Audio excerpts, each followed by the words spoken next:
Bom dia a todos, meu nome é Caleb e nesta apresentação eu vou mostrar para cada um de vocês o desenvolvimento da minha pesquisa, do meu TCC, que é intitulado de Estudos de faltas em parques eólicos movidos a aerogeradores DFIG utilizando Machine Learning. Então, para que a gente tenha um contexto inicial sobre o que são estudos elétricos e qual a importância da gente realizar uma pesquisa em cima de estudos elétricos, né, é importante aqui a gente esclarecer algumas definições. Então, basicamente, os estudos elétricos são um conjunto de estudos, é um conjunto de estudos que tem como principal objetivo avaliar a condição de uma determinada rede elétrica do ponto de vista de segurança, do ponto de vista de confiabilidade, do ponto de vista de performance, do ponto de vista de desempenho de forma geral. Então, basicamente, quando a gente fala em estudos elétricos, é importante que a gente tenha em mente uma rede que a gente tenha interesse em analisar, que no nosso caso aqui é um parque eólico, como eu já vou mostrar para cada um de vocês, e em cima dessa rede, em cima dessa base de dados, em cima do nosso parque eólico, a gente realize um conjunto de análises para que a gente extraia informações e tire determinadas conclusões sobre o desempenho da nossa rede elétrica. Então, como eu já disse, a nossa rede elétrica é composta por um parque eólico. Esse parque eólico é composto por 4 coletores. No desenvolvimento da nossa pesquisa, eu fiz o estudo de um coletor, o coletor número 1, e esse coletor ele é composto por 13 linhas, que mais para frente eu vou mostrar para cada um de vocês, mas basicamente a gente tem a composição do nosso coletor sendo definida através de 6 aerogeradores DFIG e 13 linhas modeladas em modelo Pi.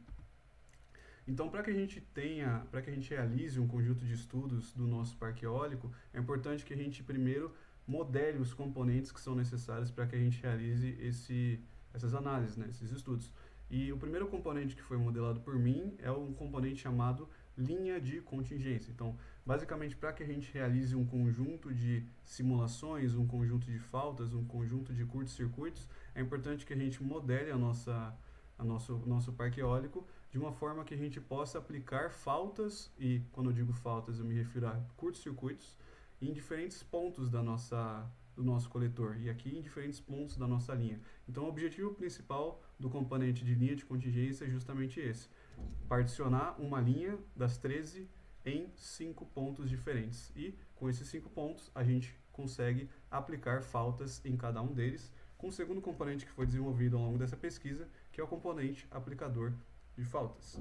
Esse componente aplicador de faltas, como vocês podem ver aí na tela, nada mais é do que um componente responsável por criar cada uma das faltas que o nosso sistema pode sofrer. Em outras palavras, a gente pode simular curtos-circuitos monofásicos, curtos-circuitos bifásicos, curtos-circuitos trifásicos com e sem contribuição da Terra. Isso é muito importante.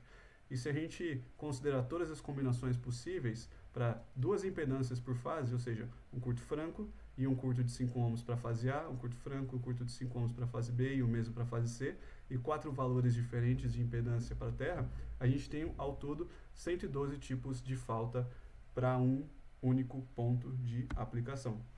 E com base nisso, considerando a rede do nosso parque eólico, a gente tem que 13 linhas de contingência compõem o nosso coletor número 1. Cada linha de contingência possui 5 pontos de aplicação de falta e o nosso componente aplicador de falta é responsável por performar 112 tipos de faltas diferentes. Fazendo o produto de todos esses números, a gente chega à conclusão de que o número de casos que foram simulados nessa pesquisa foi de 7.280 casos. Então, em suma, o nosso projeto ficou em torno de 100 gigas, um projeto bastante pesado, mas muito significativo. E com esses dados é importante que a gente entenda como avaliar o comportamento da nossa rede elétrica, né?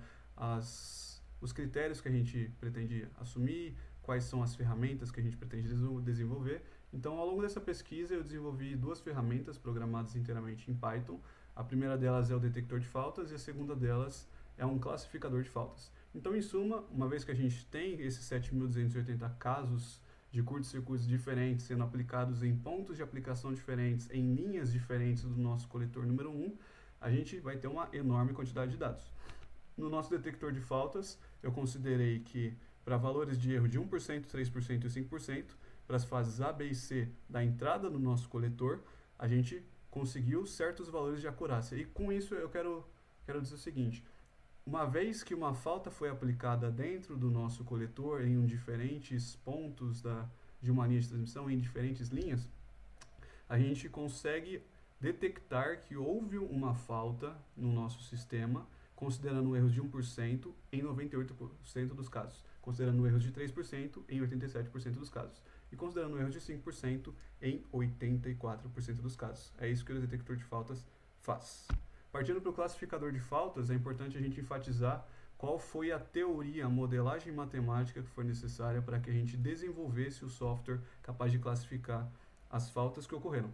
E aqui é importante fazer uma ênfase, né, dar uma ênfase ao estudo de rede neural, que foi a teoria que foi utilizada para o desenvolvimento do projeto, que é uma teoria dentro do campo de inteligência artificial, que é um campo da computação que vem crescendo bastante nos últimos meses e anos. Então, em suma, o nosso classificador de faltas, ele recebe essa enorme quantidade de dados e, através de um Multilayer Perceptron, uma MLP, ele faz um conjunto de previsões. E esse conjunto de previsões nada mais é do que uma classificação se ocorreu uma falta monofásica, uma falta bifásica e uma falta trifásica. Aqui a gente tem um conjunto de 10 previsões diferentes que foram feitas para treinamentos aí em torno de 45 minutos e valores de acurácia entre 84%, 82%, 85%, 86%, 87%, 84%, 83%, 87% e 86% de 10 a 1, seguindo essa ordem de previsão. Então, com isso, a gente consegue concluir que, dentro do campo de estudos elétricos, uma rede de um parque eólico inteiro foi modelada e teorias de redes neurais foram utilizadas para classificar o tipo de falta que aconteceu e para detectar o tipo de falta que aconteceu. Um simples algoritmo determinístico foi suficiente. É isso, espero que todos tenham entendido. Estou aberto a perguntas.